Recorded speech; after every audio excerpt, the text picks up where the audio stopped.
Okay, so good morning, everyone. Today is Thursday, excuse me, December 10th, 2020. The time is 9:01 a.m. We're meeting for our weekly community development meeting, officially calling this meeting to order. Attending are Commissioners Duncan, Brooks, and Filios. And I will ask Kathy if you would please lead us in the pledge. Pledge allegiance to the flag of the United States of America and to the republic for which it stands, one nation, under God, indivisible, with liberty and justice for all. Okay. I have no opening comments. Any potential conflicts of interest? Hearing none.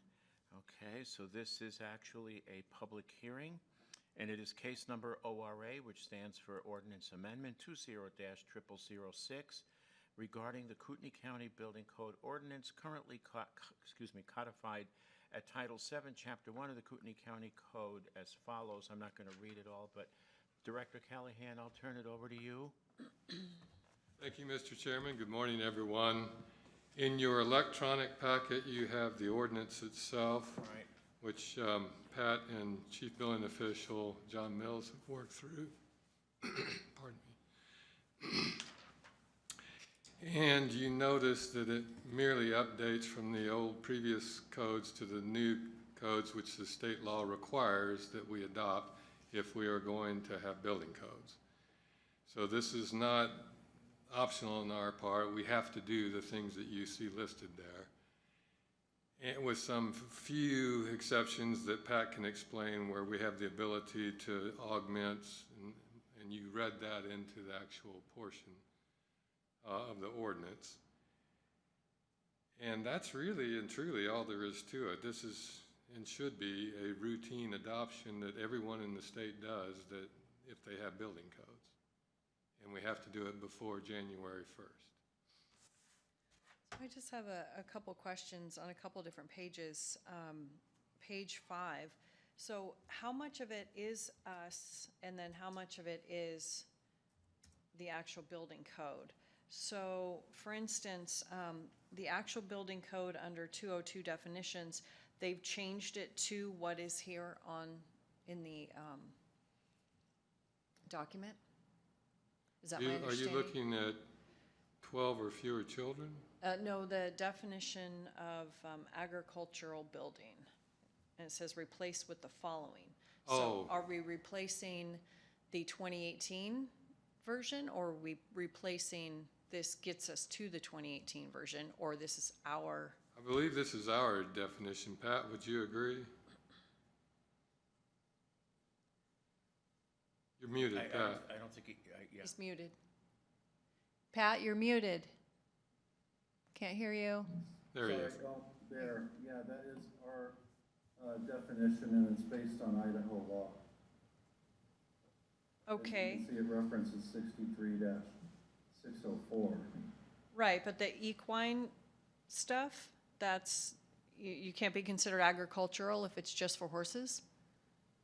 If it's just for, if somebody's just keeping their own horses, and it's used primarily for their pleasure, then it would not. If it's, horses that they're boarding for others, or that some commercial operation. Oh, I think he froze. Pat, don't know if you can hear us, but you froze. Can you hear us, Pat? His screen's frozen. Yeah. Can you? While we're waiting, Can you kind of append that? well, what I think is going on here, and I'm surprised. Yeah, there he is. Functions as a cough button too. Oh. Okay, so go ahead. You froze, Pat, just ahead, as you were Pat. explaining the agricultural section and how it relates to state law. Yeah, the definition of agricultural building. Right. And is that a definition? Is that a state definition?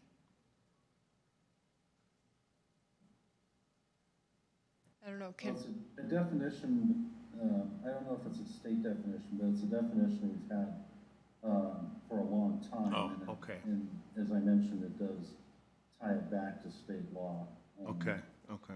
The definition of actively devoted to agricultural pursuits that we use to determine whether something's qualifies for an ag exemption under state property tax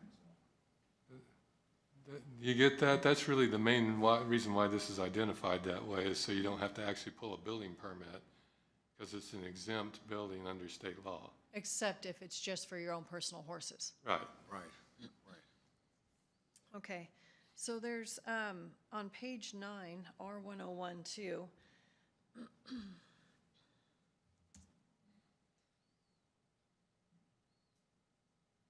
So once There it is. again, is the scope, delete the exceptions and replace with the following, is that more restrictive than what the codes were adopting? Is this Kootenai County's injection, or is this what the code is saying now? Are you looking at 101? Two. 101.2, yeah, you've got Okay. it up. I normally, That's go ahead. one I think John Mills would have to answer. Yeah, I normally rely on John for these things, and I don't know why he's not zoomed in. Can you bring him in? Yes, Yeah, thanks, Catherine will Kathy. get him. I thought he was planning on being here. Okay, because then, I mean, page 10 has another thing, it just says flagpoles. So what about flagpoles? I may actually know that one, but let me Okay. read this one, the following.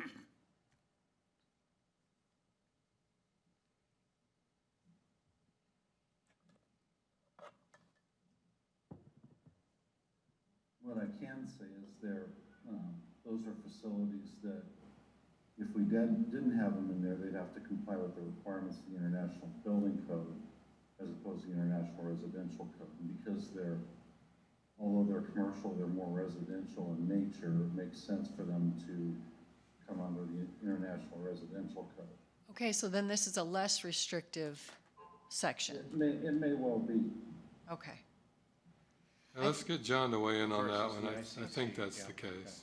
all right, and then page 10 is, Flagpoles. yeah, it's just kind of out in the open, not really.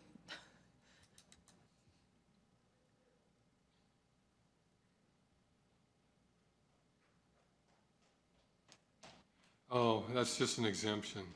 You see R 105.2, work exempt from a permit, Oh, I see, okay. and then add flagpoles, because it seems silly to require a permit for a Permit for a flagpole. flagpole. Okay, fair enough. There's John. My apologies, I had 10 o'clock in my mind. No, that's okay. We're on 101.2, you see on the screen. Yeah, And why, and what does this do? Is You'll this need to- more restrictive than what the 2018 code says, or is it less restrictive because we are putting these things in a different category?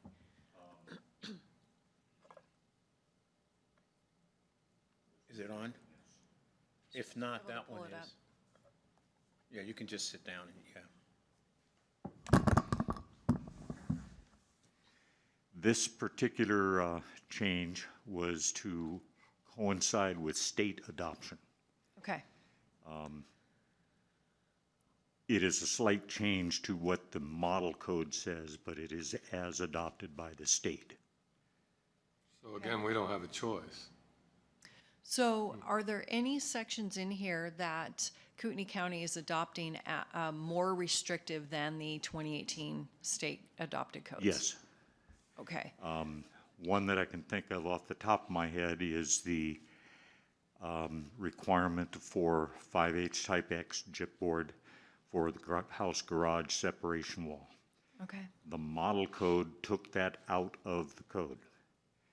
But when it was taken out of the code, it was based on the requirement that all single-family dwellings have fire sprinkler systems. And the state took the fire sprinkler systems out and didn't add back in? and didn't add that back in. Right. So this was to kind of, we need some sort of protection in there. Right.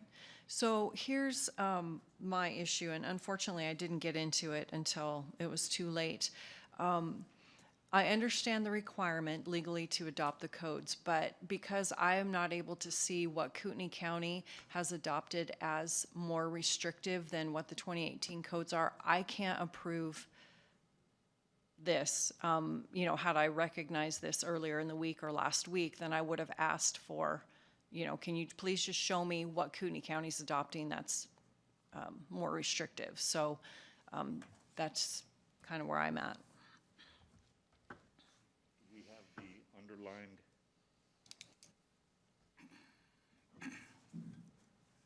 Well, I've got the ordinance on the screen. Yes, let me go over a little bit closer so I can see it further and ask David to scroll down as we go, and I'll try to answer your question. Okay, well, it's 30 pages, so I'm not sure that my Most of the, co-commissioners are yeah, gonna. most of the changes that were made are for consistency with the state adoption. Okay, so that's fine. I mean, that we have to adopt it per the state, but are there sections where Kootenai County is saying, okay, the state says you can do ABC, but Kootenai County says you have to do ABCD Are we more stringent? in some areas? That's the bottom line. The amendment process requires that if we make an amendment, it has to be equal to or more restrictive than the model code or the Cannot be state less. adoption. It cannot be less. Correct. And what are the areas where it's more restrictive? That's, Let me get a little closer and I'll go through them one by one. thank you. You want to scroll through them?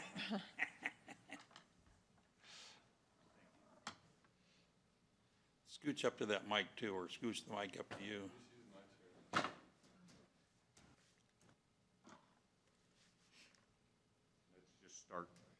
Let's just start right up at the beginning and we'll go through it very quickly.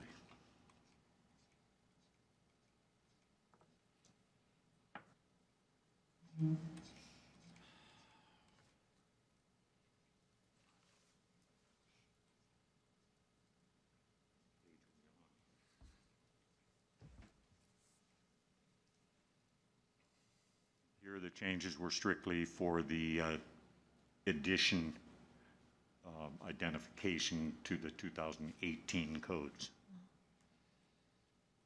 As required by the state. Correct. Okay, go ahead.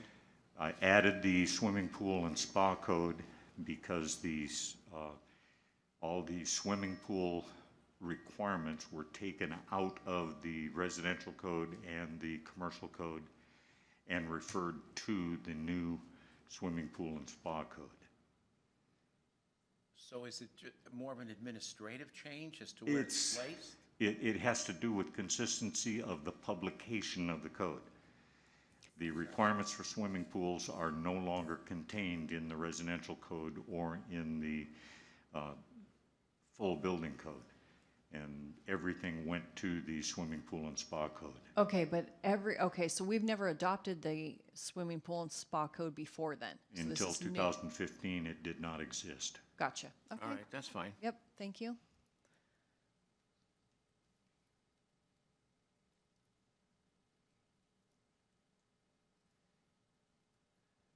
The amendments in this area have been here for a long time.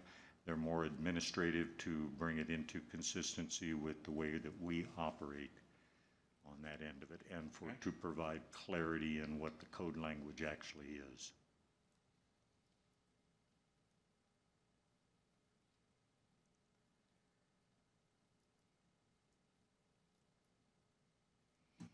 The definition of dwelling unit was for consistency with the state adoptions. Okay, so once again, that's not a Kootenai County thing. I just want to know what Correct. the Kootenai County things are. Okay.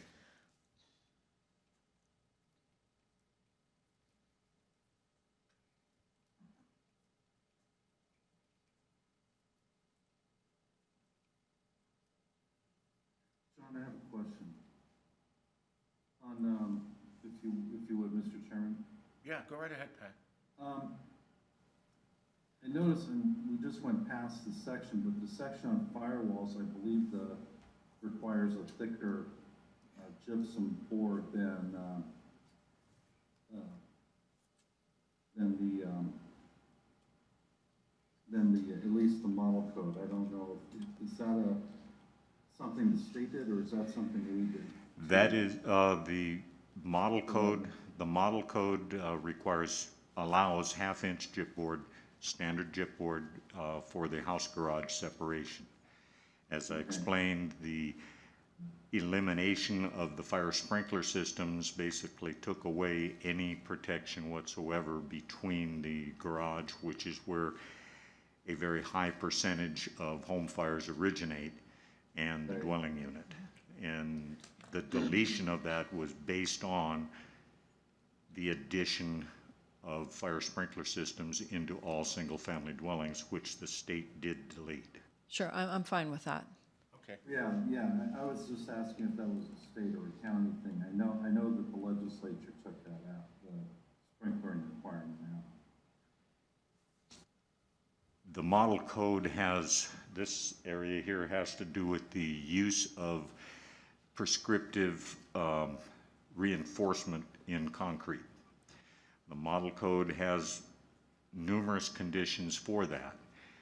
The issue that I had with it, as far as modifying it slightly, was that determination of soil type is practice of engineering by state definition.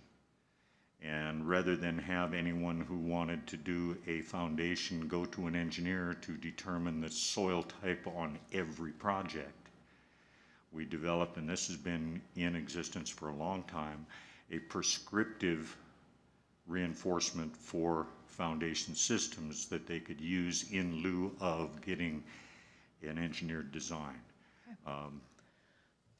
We did not eliminate the prescriptive tables. And if a person wanted to get the soil determination, they could come up with a lesser requirement for Okay. reinforcement than what this shows. Thank you. Okay.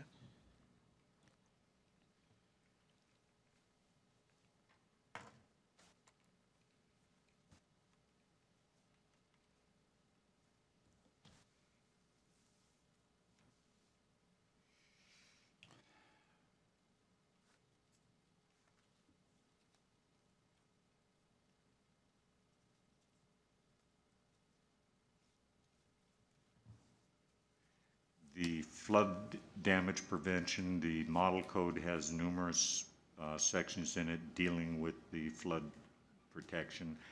The county has, as far as and being rated by FEMA, its own flood control, which is Right. equal or higher than the requirements in the basic model code. Right, which I'm looking forward to new maps to And help that. and which in turn affects what, our insurance rates? Well, everybody's insurance rates in the county. Yeah, but I was, It- yeah, right. I was referring specifically though to the county's rating. Okay, go ahead. The definition of tiny house on foundation slightly modified.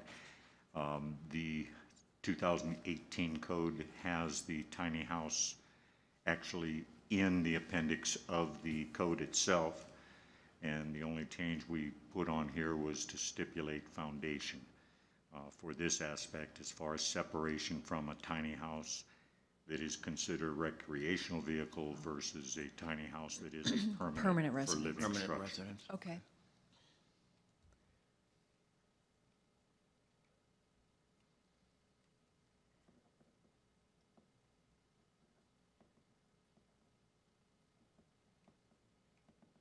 If I just passed through them, that's because that was part of the import of the state adoptions. Okay.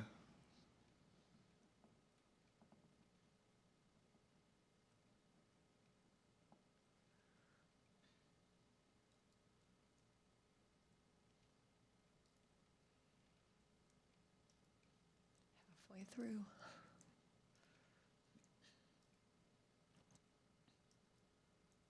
This is the area that was input as part of the deletion of that table that I was talking about, the use for concrete systems. Okay.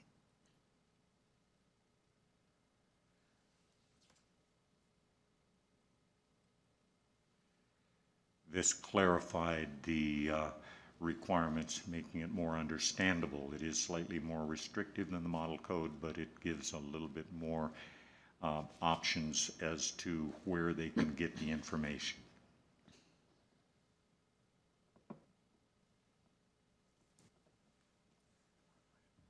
As I mentioned, the appendix that we had in our previous ordinance has been deleted entirely because it is now part of the actual model code language.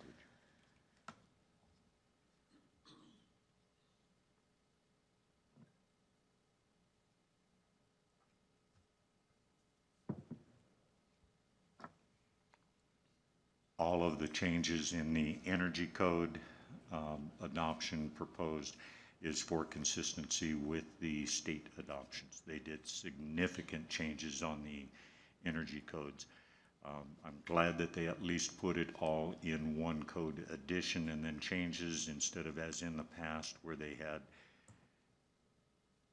one edition of the code except for residential where you use this edition for the code, except for insulation where you use this edition of the code.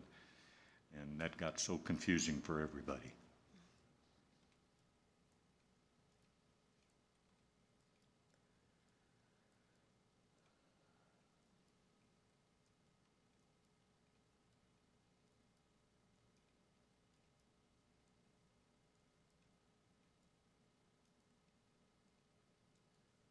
From there on, we really didn't do any changes to our previous ordinances. It adopts the sections of the various codes, the property maintenance code and that make it possible for our code enforcement people to do their job.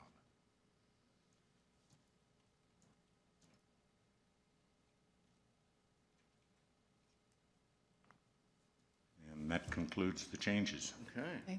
Did you have any other questions? Not at this point. I just want to make a statement that when this goes into effect and we see people starting to have issues with certain parts of it, if you could bring that to our attention. Definitely. That's fair. Bill, any questions? None. Good job, John. Good job. Yeah, thank you, John. David, anything?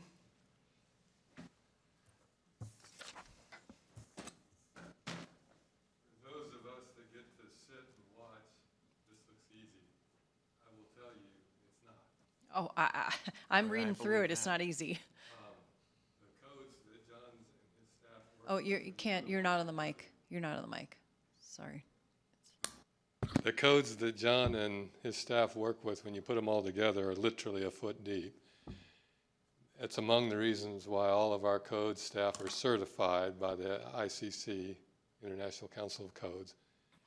And there's so much that's interrelated and cross-referenced and from one place to another.